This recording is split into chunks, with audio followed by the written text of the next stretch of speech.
പിന്നെ ഇത് seat cover അല്ലേ ചെയ്തുള്ളൂ? സീറ്റ് കവർ അടിക്കുകയുള്ളൂ. സീറ്റ് കസ്റ്റമർ പ്രത്യേകം പറഞ്ഞു സീറ്റ് ഞാൻ ചെന്നൈ കൊണ്ടുപോയിട്ട് ചെയ്യാന്ന് പറഞ്ഞു. ഇവിടെ ഇപ്പൊ നമ്മൾ ചെയ്യുവായിരുന്നെങ്കിൽ എത്ര രൂപ ആവുമായിരുന്നു? ഇവിടെ ഇപ്പൊ നമ്മൾ കമ്പനി സീറ്റ് വരെ മേടിച്ചടിക്കണ ചെയ്യുന്നത്. ഫ്രണ്ട് സീറ്റ് വരുമ്പോഴത്തേക്ക് 154 രൂപ കവർ ലെതർ കിട്ടും. ബാക്കിന് 200 സംതിങ് ആവും. ബാക്കിന് വില കൂടുതലാണ്. എന്തായാലും ഒരു 65,500 രൂപ ആവത്തുള്ളൂ നമ്മള് ഇതും കൂടി ചെയ്ത് കൊടുത്തെങ്കിൽ. പിന്നെ നമ്മൾ ഇതൊക്കെ അപ്പോട്ട്സൈഡ് കൊണ്ടുപോയി ഒട്ടിക്കുകയാണ് ചെയ്യുന്ന സീറ്റ്. കറക്റ്റ് പുതിയ സീറ്റ് പോലെ ഇരിക്കും, നല്ല ഫിനിഷിംഗ് ആണ്. അപ്പം പുള്ളി ഇത് നേരത്തെ കസ്റ്റം ചെയ്തതാണ്. കൊടുത്ത ടൈപ്പ് അടിക്കുന്ന ആൾക്കാരെ നമ്മളിവിടെ അടുത്തൊന്നുമില്ല. ഇല്ലല്ലേ? പക്ഷെ നല്ല രസമുണ്ട് കേട്ടോ. രസമുണ്ട്. അപ്പം തമിഴ്നാട്ടിലാണ്. അപ്പൊ അവിടെ കൊണ്ട് ചെയ്യാന്ന് പറഞ്ഞു. അതുകൊണ്ടാണ് ഈ സീറ്റ് മാത്രമല്ല ഡ്രോബാക്ക്, ഒരു വൃത്തിയുടെ പെട്ടെന്ന് കണ്ടപ്പോഴത്തേക്ക് ഞാനേ ഇതെല്ലാം ഇളവിയിരിക്കുന്നു. അല്ല അതല്ല, ഞാൻ ഈ വണ്ടി വന്ന് കണ്ടപ്പോഴത്തേക്ക് പെട്ടെന്ന് ഈ സീറ്റാണ് നോക്കിയത്. ഇത്രയും നല്ലതായിട്ട് ചെയ്തു വെച്ചിട്ടുണ്ട്, പക്ഷെ സീറ്റ്.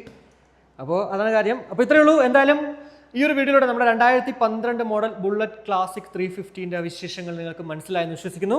65,000 രൂപയാണ് ഇത് ഫുള്ള് കംപ്ലീറ്റ് ആയിട്ട് റീസ്റ്റോർ ചെയ്യാനായിട്ട് എടുത്ത റേറ്റ് എന്ന് പറയുന്നത്.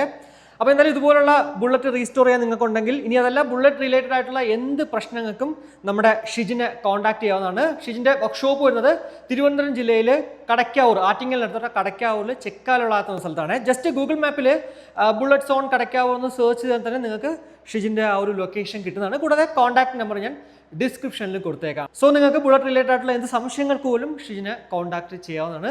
അപ്പോൾ ഇത്രയേ ഉള്ളൂ. ഈ ഒരു വീഡിയോ ഇഷ്ടപ്പെട്ടു എന്ന് വിശ്വസിക്കുന്നു. ആ ഒരു ഇഷ്ടം എങ്കിൽ ഉറപ്പായിട്ടും ലൈക്കായിട്ട് അറിയിക്കുക, അഭിപ്രായങ്ങൾ കമൻ്റായിട്ട് അറിയിക്കുക. കൂടാതെ നിങ്ങൾ ഇതുവരെ നമ്മുടെ ചാനൽ സബ്സ്ക്രൈബ് ചെയ്യാണ്ട്, ഇനി അതല്ല ഫേസ്ബുക്കിലാണെങ്കിൽ ഫോളോ ചെയ്യാണ്ടാണ് കാണുന്നെങ്കിൽ ഉറപ്പായിട്ടും ഒന്ന് സബ്സ്ക്രൈബ് ചെയ്യാനും ഫോളോ ചെയ്യാനും ഒക്കെ ഒന്ന് കൺസിഡർ ചെയ്യുക. അപ്പോൾ മറ്റൊരു വീഡിയോ കാണുമ്പോഴേക്കും ബൈ.